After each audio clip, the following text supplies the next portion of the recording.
A very good morning to all of you.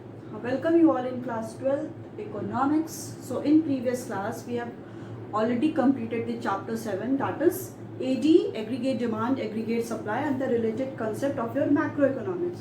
Okay, so now in today's class we are going to start with the chapter 8, that is income determination and the multiplier. So in which situation the income will be determined. So it will only decided by the when the demand curve or the supply curve, when the demand and the supply curve intersect, at that point the demand equal to supply, that situation is called the equilibrium. So income is determined at that point. Okay, and we will also discuss the new term, that is multiplier. Okay, so in this chapter we are going to study about the first of all, a determination of equilibrium level of income, output, and the employment, determination of the equilibrium by the AGAS approach. Okay, so in this we have to study the two approach.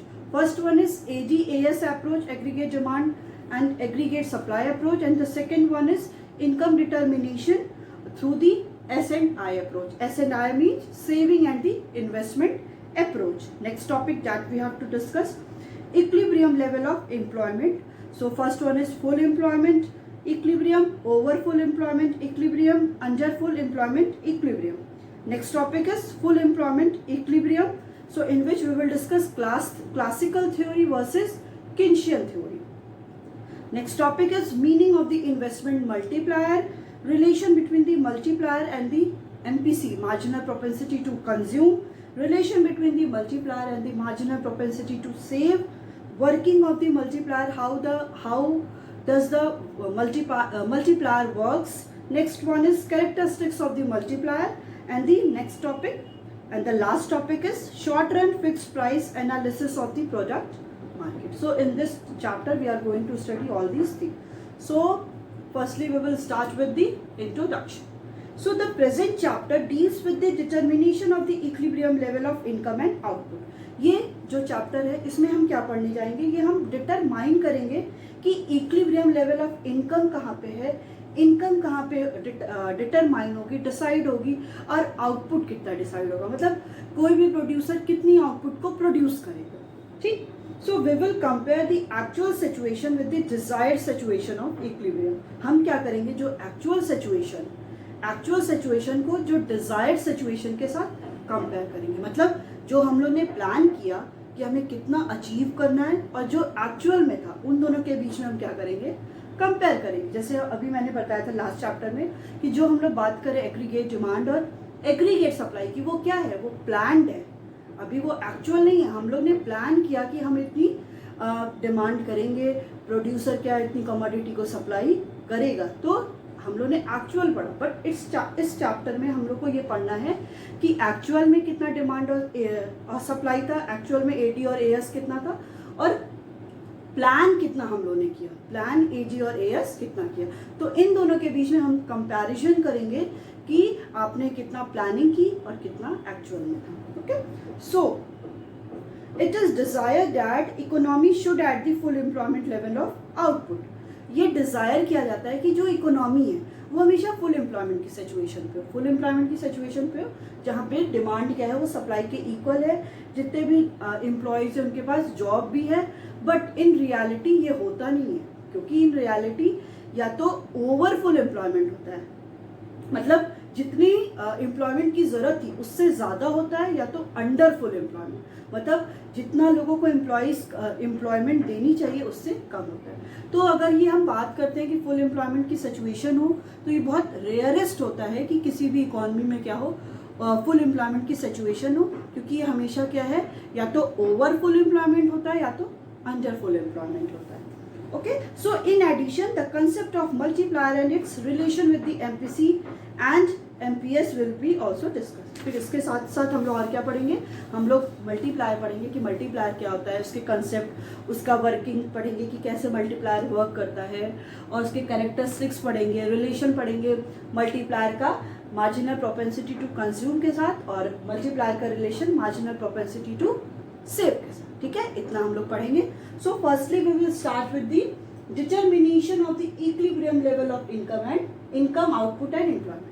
देखिए ये oblique करके इसलिए दिया है क्योंकि ultimately हम लोग को इक्विलिब्रियम की सिचुएशन फाइंड आउट करना है. और इक्विलिब्रियम की सिचुएशन वहाँ होगी जब लोगों को इनकम क्या होगा, इक्वल मिलेगा, जहाँ पे डिमांड, जितनी हम डिमांड कर रहे हैं उतनी ही सप्लाई हो रही है. आउटपुट की जितना जो भी कंज्यूमर है जितना डिमांड कर रहा है उतना ही जो भी सप्लायर और प्रोड्यूसर है उतना ही वो आउटपुट को प्रोड्यूस कर रहा है. तो वहाँ पे इक्विलिब्रियम, और जितना एम्प्लॉयमेंट की ज़रूरत थी उतना ही एम्प्लॉयमेंट मिल रहा है. इसलिए ये तीनों को क्या है, ऑब्लिक करके लिया गया है, क्योंकि डिटर्मिनेशन ऑफ इक्विलिब्रियम, क्योंकि इन तीनों का मेन वही हो जाएगा. अगर इनकम में इक्विलिब्रियम हो गया मतलब आउटपुट और एम्प्लॉयमेंट में भी हो जाएगा. अगर एम्प्लॉयमेंट में हुआ तो इनकम और आउटपुट में भी इक्विलिब्रियम फाइंड आउट हो जाएगा. Okay, so according to Keynesian theory, as I already told in the last class, कि ये जो कीन्शियन है वो कौन है, जेएम कीन्स. इनके बारे में आपको इतना जानने की जरूरत नहीं है, बट ये मैं आप लोगों के, जेएम कीन्स, ठीक, इनका ये पूरा नाम है, जॉन मेनर्ड कीन्स. इन्होंने क्या किया, ये जो है अगर आप लोग ब्रॉड में अगर आगे स्टडी करेंगे तो इनकी सारी थियोरी है कि equilibrium level of output, income and the employment की.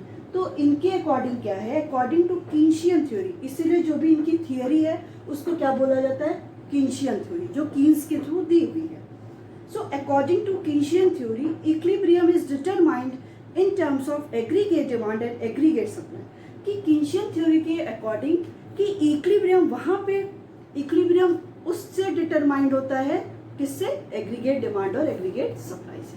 उनके अकॉर्डिंग उन्होंने कहा कि इक्विलिब्रियम हम कहाँ फाइंड आउट करेंगे, कहाँ पे डिटरमाइन हो और किससे डिटरमाइन होगा. डिटरमाइन किससे होगा, एग्रीगेट डिमांड और एग्रीगेट सप्लाई से.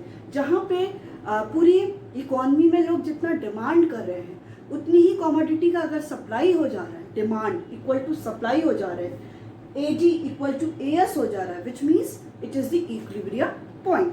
सो income, output, employment are in equilibrium. Income और आउटपुट और एम्प्लॉयमेंट इक्विलिब्रियम पे होगा at that level at which AD equal to AS. उस लेवल पे होगा जहाँ पे आपका AD क्या है, वो AS के इक्वल है. तो इसमें क्या था, कीन्शियन थ्योरी के अकॉर्डिंग क्या हुआ कि इक्विलिब्रियम कहाँ पे डिटरमाइन होता है और किससे डिटरमाइन होता है, by the aggregate demand and aggregate supply. तो इनकम, आउटपुट और एम्प्लॉयमेंट वहाँ पे डिटरमाइन होगा जहाँ पे आपका एग्रीगेट डिमांड किसके इक्वल होगा, एग्रीगेट सप्लाई. मतलब एज अ कंज्यूमर हम जितनी डिमांड कर रहे हैं, पूरी इकॉनमी में जितने भी कंज्यूमर्स हैं जितनी डिमांड कर रहे हैं उतनी ही प्रोड्यूसर सप्लाई कर रहा है. तो वो सिचुएशन क्या हो गई, इक्विलिब्रियम की सिचुएशन हो गई, जो आप लोगों ने पढ़ा भी था. ये पॉइंट होता था ना, डिमांड, जब हम लोग इंडिविजुअल की बात करते हैं यहीं पे हम लोग इक्विलिब्रियम फाइंड आउट करते थे. और ये क्या होता था, इक्विलिब्रियम प्राइस होता था, प्राइस, और ये क्या होता था, क्वांटिटी, इक्विलिब्रियम क्वांटिटी. तो ये इक्विलिब्रियम प्राइस, इक्विलिब्रियम क्वांटिटी, और यहीं पे इक्विलिब्रियम क्या होता था, फाइंड होता था. तो हमेशा जब भी हम इक्विलिब्रियम की बात करते हैं तो AD किसके इक्वल होता है, एग्रीगेट डिमांड एग्रीगेट सप्लाई के इक्वल होता है. सो आपको पता है AD equal to AS, aggregate demand equal to aggregate supply. या आपको लास्ट चैप्टर में हम लोगों ने पढ़ लिया है कि एग्रीगेट डिमांड इक्वल टू क्या होता है, एग्रीगेट डिमांड को और क्या बोलते हैं, एग्रीगेट एक्सपेंडिचर. ठीक है, तो AD इक्वल टू क्या होता है, consumption plus investment, C plus I. और एग्रीगेट सप्लाई को और क्या बोलते हैं हम लोग, बताइए, इनकम. ठीक है, तो AS equal to C plus S. अब जब हम AG इक्वल टू AS लिखते हैं, ठीक, तो C plus I equal to C plus S. तो C इसमें कॉमन है, बचा क्या आपका, I इक्वल टू S. ठीक, ये क्या होना चाहिए, सेविंग किसके इक्वल होनी चाहिए, इन्वेस्टमेंट के. क्यों, क्योंकि AD इक्वल टू AS है, एग्रीगेट डिमांड एग्रीगेट सप्लाई के इक्वल है इक्विलिब्रियम पॉइंट पे. इसीलिए हम बात क्या करते हैं कि सेविंग किसके इक्वल होना चाहिए, इन्वेस्टमेंट के. अभी हम लोग और अच्छे से इसको पढ़ेंगे. ठीक है, यही आपके में दिया है. So equilibrium level of income, output, employment implies that there is no surplus और डेफिशिएंसी इन द इकोनॉमी. कभी भी जब हम आपको ये याद होगा डायग्राम आई हैव रब्ड कि जब भी हम लोग बात करते थे कि इक्विलिब्रियम, क्यों हम लोग बात करते हैं इक्विलिब्रियम, कि वो ये सिचुएशन होती है कि वहाँ पे हम कोई भी सरप्लस की बात नहीं करते कि किसी की डिमांड सरप्लस हो गई या सप्लाई सरप्लस हो गई। हम वहाँ पे क्या बात करते हैं, या तो किसी की डिमांड क्या है, वो डिमांड डेफिशिएंट हो गई, मतलब डिमांड डिक्लाइन कर गई या सप्लाई डिक्लाइन कर गई। हम लोग एक्सेस डिमांड और एक्सेस सप्लाई की बात नहीं करते हैं। वहाँ पे हम हमेशा इक्विलिब्रियम की पॉइंट बात करते हैं, जहाँ पे आपका डिमांड किसके इक्वल होता है, सप्लाई के इक्वल होता है। तो इक्विलिब्रियम की सिचुएशन पे we will not talk about the surplus और दी डेफिशिएंसी, ठीक। So what is produce is demanded by the economy. हम यही एक्सपेक्ट करते हैं कि जो भी प्रोड्यूस हुआ, जितने भी प्रोड्यूसर थे, सप्लायर थे, जो भी उन्होंने प्रोड्यूस किया, बस उतनी ही एज अ कंज्यूमर लोगों ने डिमांड की, ठीक है।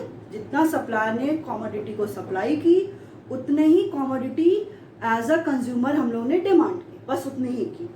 Under AD and AS approach, AD और एएस अप्रोच के अंडर हम क्या अज्यूम करते हैं फर्स्ट कि aggregate is planned level of demand. AD को हम क्या करते हैं, प्लान्ड लेवल ऑफ डिमांड करते हैं कि जो भी ऑल सेक्शन ऑफ सोसाइटी के क्या करते हैं, डिमांड करते हैं। यहाँ पे हम किसकी बात कर रहे हैं, प्लान्ड की, ये याद रखिएगा, प्लान्ड की बात कर रहे हैं, ठीक है। तो एडी यहाँ पे क्या है, प्लान्ड लेवल ऑफ, प्लान्ड है कि हम लोग क्या कर रहे हैं, डिमांड है जो all the section of the society में जितने भी सेक्शन है वो कमोडिटी को डिमांड कर रहे हैं। And aggregate supply is the planned level of aggregate supply. Okay, so aggregate supply क्या है, वो प्लान्ड लेवल की बात करता है। ये एक्चुअल नहीं है कि इतनी डिमांड हुई है या इतना सप्लाई हुआ है, हम एक प्लानिंग कर रहे हैं कि हम इतना ही डिमांड होगा और इतना ही सप्लाई होगा, ठीक है। So AS is the amount of goods and services which the producer are planning to sell. AS क्या हो गया, एग्रीगेट सप्लाई क्या हो गया, इस amount of goods and services जो कोई भी प्रोड्यूसर एज अ प्रोड्यूसर वो क्या कर रहा है, प्लान कर रहा है कि वो इन फ्यूचर इतनी कमोडिटी को क्या करेगा, सोल्ड आउट करेगा, ठीक है। So equilibrium is achieved when planned expenditure is equal to planned level of supply of goods and services। कि जब planned expenditure, planned aggregate demand को हम लोग क्या बोलते हैं, expenditure भी बोलते हैं। तो planned expenditure हम क्या बोलेंगे, AD, वो किसके इक्वल है, planned level of supply of goods and services, AD equal to AS। So next वही same thing, AD की वैल्यू C plus I और C plus S, C cut गया, I equal to S। Investment equal to saving की बात हम करते हैं, ठीक है।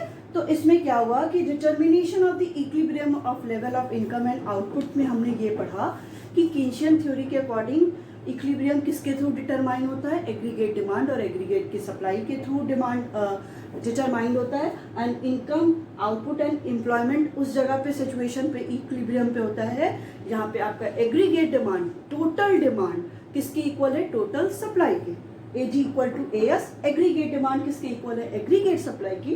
तो AG क्या है, C plus I, consumption plus investment. Aggregate supply क्या है, कंजप्शन प्लस सेविंग। हमने ये इसको कट कर दिया क्योंकि C दोनों में कॉमन है, then I equal to S।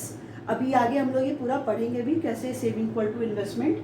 तो S इक्वल टू I क्योंकि AD इक्वल टू AS है इक्विलिब्रियम पॉइंट। फिर हम लोग ने क्या बात की कि ये क्या होता है कि जब हम लोग इक्विलिब्रियम की बात करते हैं तो वहाँ पे कोई भी हम सरप्लस और कोई भी डेफिशिएंसी की बात नहीं करते। जितना प्रोड्यूसर ने कमोडिटी को प्रोड्यूस किया, जितना सप्लाई किया, उतना ही कंज्यूमर भी क्या कर रहा है, डिमांड कर रहा है। तो AD इक्वल टू AS हो गया। तो एग्रीगेट डिमांड क्या है, प्लान्ड लेवल ऑफ डिमांड है जो हर एक सेक्टर, इकोनॉमी में जितने भी सेक्टर्स है वो उतना डिमांड कर रहे हैं। एग्रीगेट सप्लाई क्या है, वो planned level of supply of the goods and services जो all the producers are willing or planning to supply the goods and services। So planned expenditure किसके इक्वल हो गया, planned of the supply of the goods and services, AG equal to AS। So C plus I equal to C plus S, then investment equal to saving।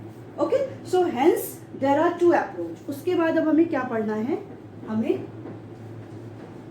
इसमें दो approach पढ़ना है। अभी जो मैंने आपको थोड़ी देर पहले बताया था, इसमें दो अप्रोच हमें क्या पढ़ना है कि दो अप्रोच इसमें है कि आपका बाय द ADAS अप्रोच के थ्रू पढ़ेंगे, मीन्स एग्रीगेट डिमांड और एग्रीगेट सप्लाई के थ्रू पढ़ेंगे कि डिटर्मिनेशन कहाँ हो रहा है इक्विलिब्रियम इनकम का, of income output and employment का, और सेविंग एंड इन्वेस्टमेंट के थ्रू कहाँ पे इक्विलिब्रियम हो रहा है वो हम लोग डिस्कस करेंगे. सो डिटर्मिनेशन ऑफ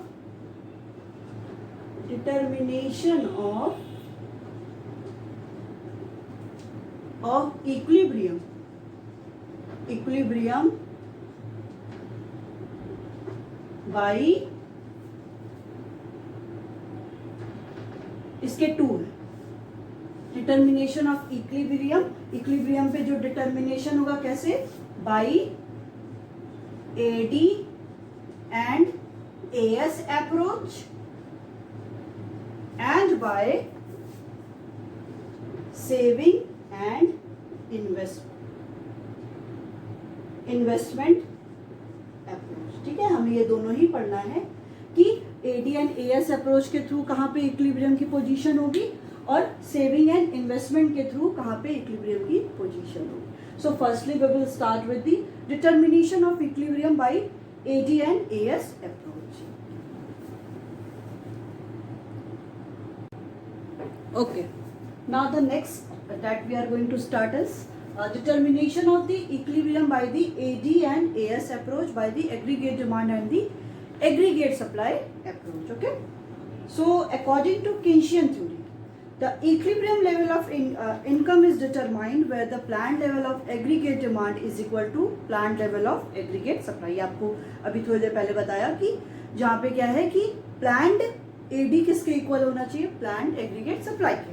ठीक है, since AD is the aggregate expenditure, आपको पता है AD क्या है, एग्रीगेट एक्सपेंडिचर है किस पे, ऑन दी कंजप्शन कौन कर रहा है, बाय द हाउस होल्ड, और the investment by the different business forms. ठीक है, तो ये क्या हो रहा है कि एक्सपेंडिचर कौन कर रहा है, या तो इन्वेस्टमेंट या तो प्रोड्यूसर सेक्टर कर रहा है कि बहुत जगह इन्वेस्टमेंट करके, या तो हाउस होल्ड सेक्टर कर रहा है कि वो कंजप्शन कमोडिटी को प्रोड्यूस कर रहा है, सॉरी कंज्यूम कर रहा है फॉर दी सैटिस्फाइंग हिज और her needs. So therefore AD is represented by the C+I. आपको पता है AD कैसे प्रेजेंट होगा, AD equal to C+I aggregate demand equal to consumption plus investment, and aggregates AG equal to C+I and the aggregate supply is equal to consumption plus saving. ठीक है, so अभी हम यहाँ पे क्या लेंगे, the following table is based on the two assumption. ये जो हम टेबल ड्रॉ किए हैं वो टू अजम्पशन पे बेस्ड है. आप जो भी ड्रॉ करोगे टेबल, पहले आपको अजम्पशन लेना एकदम मैंडेटरी. सेम है यहाँ पे अजम्पशन क्या आपका, इन्वेस्टमेंट मीन ऑटोनॉमस इन्वेस्टमेंट. यहाँ पे क्या है, हमने अज्यूम किया है 100 करोड़ होगा, और यहाँ पे C इक्वल टू 50 प्लस 0.5 यहाँ पे ऑटोनॉमस कंजप्शन हमने कितना लिया है, 50 लिया है, और MPC कितना लिया है, 0.5. ठीक है, अब चलते हैं हम लोग पहले ये टेबल देखते हैं. टेबल सेम है, कोई डिफिकल्टी नहीं है इसमें. आपको इनकम वही सेम 0, 100, 200, 300, 400, 500.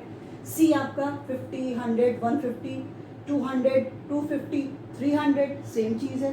सेविंग क्या है आपकी -50. सेविंग आपको पता है कैसे निकालते हैं, सेविंग इक्वल टू, बताइए, saving equal to Y minus C, income minus consumption. तो पहला आपका -50, फिर 100 माइनस 100 0 हो गया, फिर 50, 200 minus 150, 300 minus 200 100, 400 minus 250 150, 500 minus 300 is equal to 200. अब यहाँ पे इन्वेस्टमेंट हमने क्या लिया, ऑटोनॉमस इन्वेस्टमेंट है. ऑटोनॉमस इन्वेस्टमेंट क्या है, हर एक लेवल ऑफ इनकम पे वो क्या होगा, कॉन्स्टेंट ही होगा. सो 100 100 100. अब AD कैसे कैलकुलेट करेंगे, AD क्या होता है, C+I. आपको क्या करना है, कंजप्शन प्लस इन्वेस्टमेंट. कंजप्शन कितना है, 50 plus 100 150, 100 plus 100 200, 150 plus 100 250, 200 plus 100 300, 250 plus 100 350, 300 plus 100 400. Next है आपका aggregate supply, consumption plus saving. तो कंजप्शन आपका 50 और सेविंग आपकी -50, तो क्या हो जाएगा, 0 प्लस माइनस माइनस हो जाएगा 0, 100 और plus 0 100, 150 plus 50 200, 200 plus 100 300, 250 plus 150 400, 300 plus 200 is equal to 500। ये आपका क्या है, टेबल है। ठीक है, टेबल समझ में आया। फिर कह रहा है कि the above table shows the above table shows that economy is at equilibrium at rupees 300। जो above टेबल है वो क्या ये शो कर रहा है कि इकोनॉमी क्या है, वो जो 300 करोड़ ऑफ इनकम पे वो क्या है, इक्विलिब्रियम पे है। ये वाली जो लाइन है, ये वाली जो लाइन है, दिस वन, इस कंडीशन पे क्या है, हमारी इकोनॉमी क्या है, इक्विलिब्रियम कंडीशन पे है। क्यों है ये आपको बहुत अच्छे से पता है, क्योंकि equilibrium as 300 crore of income is, यहाँ पे एडी आपका कितना दिया है, 300, वो किसके इक्वल है, एएस आपका कितना दिया है, 300। तो इस कंडीशन पे इकोनॉमी क्या है, हमारी इक्विलिब्रियम कंडीशन पे है at the rupees 300 crore of income. 300 crore of income पे हमारी जो इकोनॉमी है वो क्या है, इक्विलिब्रियम की कंडीशन पे, क्योंकि एजी इक्वल टू एएस है। और किसी भी कंडीशन पे देखिए ये दोनों एक दूसरे के इक्वल नहीं है। 150 0, 200 100, 250 200, 350 400, 400 500। बस एक यही सिचुएशन है जहां पे हमारी इकोनॉमी क्या है, इक्विलिब्रियम की कंडीशन पे है at the 300 crore of income. जब 300 करोड़ ऑफ इनकम हो रही है तब उस कंडीशन पे हमारी इकोनॉमी क्या है, इक्विलिब्रियम कंडीशन पे है, because AG equal to AS, aggregate demand equal to aggregate supply. जहाँ पे कितना है, 300 करोड़ है, वो भी क्या है, ये प्लान्ड है, एक्चुअल नहीं है। यहाँ पे इकोनॉमी में ये प्लानिंग की गई है कि हम ऐसा करेंगे कि 300 करोड़ पे हमारी क्या है, इकोनॉमी क्या होगी, इक्विलिब्रियम कंडीशन पे होगी, बट ये एक्चुअल की बात नहीं कर रहा है। ठीक है, so before this income level, अब इस इनकम लेवल के पहले देखिए, 300 के पहले देखिए, AD is greater than AS. यहां पे देखिए, अब यहां पे देखिए क्या कह रहा है कि एडी हमारा एग्रीगेट डिमांड, एग्रीगेट सप्लाई से ज्यादा है। 150 एडी, एग्रीगेट सप्लाई 0, 200 है तो 100 एग्रीगेट सप्लाई, 250 है तो एग्रीगेट सप्लाई क्या है आपका, 200 है। तो इट मींस इस सिचुएशन पे before the 300 crore of income, 300 crore of income के अगर हम अबव की बात करते हैं, बिलो की बात करते हैं या बिफोर की बात करते हैं, तो यहाँ पे आपका क्या है, एग्रीगेट डिमांड जो है, डिमांड क्या है, वो सप्लाई से ज्यादा है। But after the 300 crore of income क्या है आपका, aggregate demand is less then the aggregate supply. Supply यहाँ पे ज्यादा है क्योंकि डिमांड आप देखिए यहाँ पे क्या हो रही है, 350 है और सप्लाई हम 400 कर रहे हैं। एग्रीगेट डिमांड 400 है तो एग्रीगेट सप्लाई 500 है। इसका एक रीजन है, अब आप लोग ये रीजन बता सकते हैं क्योंकि you have already studied about this. क्योंकि यहाँ पे क्या हो रहा है, एग्रीगेट सप्लाई की बात कर रहे हैं। जैसे ही हमारी इनकम इंक्रीज हो रही है तो अब हम सेविंग भी स्टार्ट कर दिए हैं, पहले हम सेविंग नहीं कर रहे थे। इसलिए क्या है कि इसके बाद आपका क्या है, आपकी डिमांड अब कम हो गई है क्योंकि लोग क्या है, people tend to save more and more. People अब क्या है, ज्यादा से ज्यादा सेविंग करने लगे। तो ये सिचुएशन आपकी क्या हो गई, ये तीनों आपकी हो गई, AT is greater than AS, ये हो गई आपकी AT is less than AS, and this situation is AT equal to AS. तो यही सिचुएशन आपकी क्या है, इक्विलिब्रियम की सिचुएशन है। Now the next what we will do, we will plot all these value on the diagram. हम लोग diagram पे देखेंगे कैसे। अब यहाँ पे हम लोग ने क्या लिया, जैसे हम लोग पहले लेते हैं इनकम लेते थे एक्स एक्सिस पे, तो इनकम, आउटपुट और एम्प्लॉयमेंट हम लोगों ने क्या लिया, एक्स एक्सिस पे लिया, और एग्रीगेट डिमांड और एग्रीगेट सप्लाई हम लोगों ने वाई एक्सिस पे लिया, एज इक्वल टू एएस।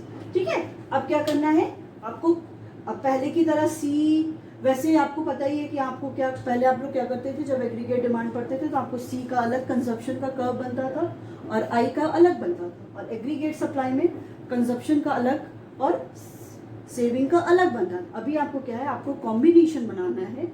एक क्या बनेगा, एग्रीगेट डिमांड का बनेगा जिसमें it is already included the consumption and the investment, और एक आपका क्या बनेगा एग्रीगेट सप्लाई का जिसमें कंजप्शन और सेविंग इंक्लूडेड है।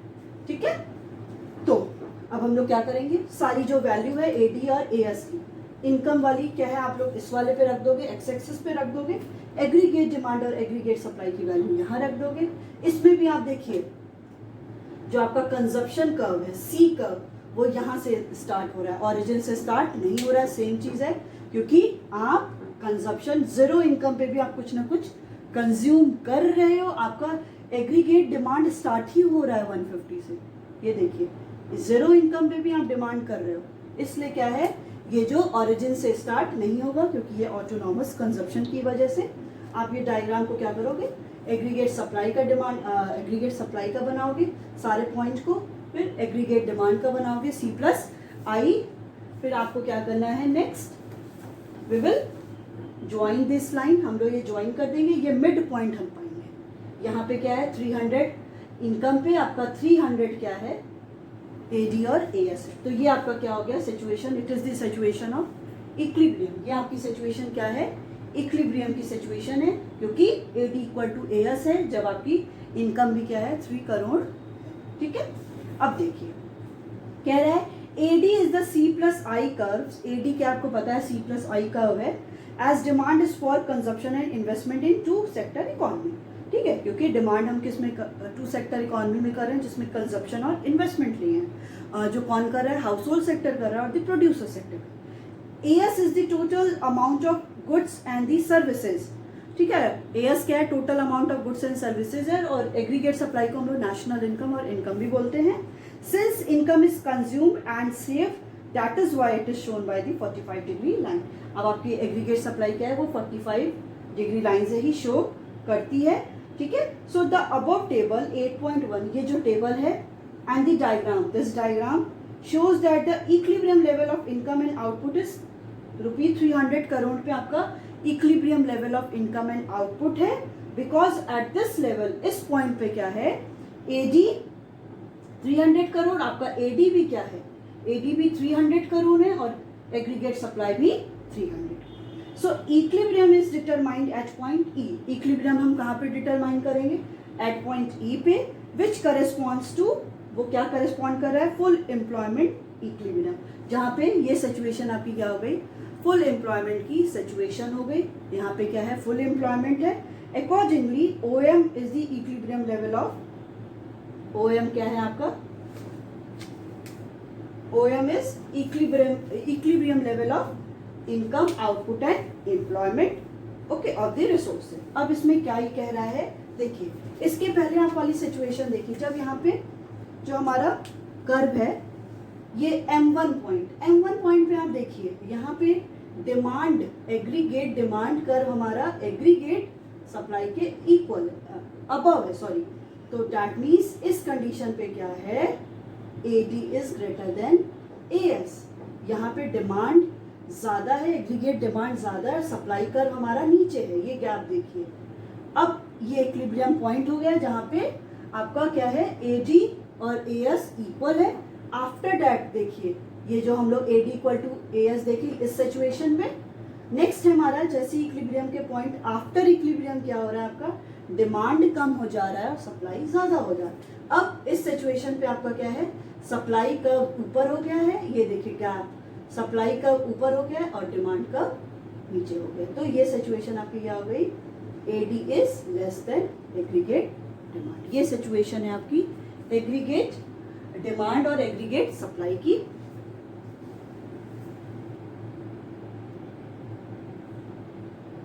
ठीक है, तो ये सिचुएशन आपकी क्या हो गई, इसमें हम लोग ने क्या क्या पढ़ा, हम लोग ने पढ़ा कि आज हम लोग ने क्या किया चैप्टर 8 स्टार्ट किया income determination and the multiplier. So we will start with the determination of equilibrium level of income output and employment. कहाँ पे होता है जहाँ पे AD किसके इक्वल हो जाता है AS के इक्वल हो जाता है, AD इक्वल टू AS हो जाता है और AD equal to C plus I and AS equal to C plus S, then we can find out the saving equal to investment. तो डिटर्मिनेशन जो है इक्विलिब्रियम का हमें 2 अप्रोच से पढ़ना है। पहला आपका क्या है AD-AS अप्रोच से, एग्रीगेट डिमांड और एग्रीगेट सप्लाई अप्रोच से पढ़ना है। नेक्स्ट हमें पढ़ना है सेविंग एंड इन्वेस्टमेंट अप्रोच। तो एग्रीगेट डिमांड ADAS अप्रोच में हमने क्या किया, हमने ये देखा कि कहाँ पे इक्विलिब्रियम पे होता है। इक्विलिब्रियम की सिचुएशन इकोनॉमी में तभी आएगी जब आपका AD किसके इक्वल है, एग्रीगेट सप्लाई की इक्वल हो जाएगा। तो 300 जब आपकी करोड़ ऑफ इनकम थी, ₹300 करोड़ ऑफ इनकम थी, तो उस कंडीशन पे आपका AD भी 300 था और आपका एग्रीगेट सप्लाई भी 300 था। तो AG इक्वल टू AS हो गया। तो जब डायग्राम पे हम देख रहे हैं तो इस पॉइंट पे जहाँ पे 300 आपकी इनकम, आउटपुट एंड एम्प्लॉयमेंट है और ADS यहाँ, तो ये जो AD और AS कर्व है वो इंटरसेक्ट कर रहा है किस पॉइंट पे, E पॉइंट पे। So this is the point of the equilibrium. But अगर बिफोर E की बात करते हैं, इस पॉइंट के पहले की बात करते हैं, तो आप देखिए AD एग्रीगेट डिमांड कर्व ऊपर है और एग्रीगेट सप्लाई कर्व नीचे है, मतलब डिमांड, एग्रीगेट डिमांड ज्यादा है as comparison to aggregate supply.